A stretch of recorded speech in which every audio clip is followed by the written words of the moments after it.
Merg pe câmp, nasul înfundat, pleoapele puțin umflate, o stare de iritabilitate la nivelul pielii de pe față.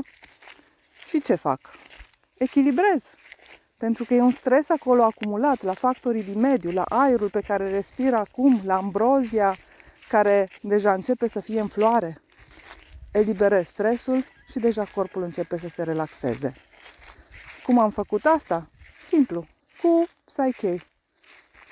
Este o metodologie simplă și utilă în viața de zi cu zi, în zilele noastre, pe orice temă, iar cursul se desfășoară în 28-30 august la București. Puneți o întrebare simplă. Cum ar arăta viața ta dacă ai ști să eliberezi stresul din corpul tău în doar câteva minute?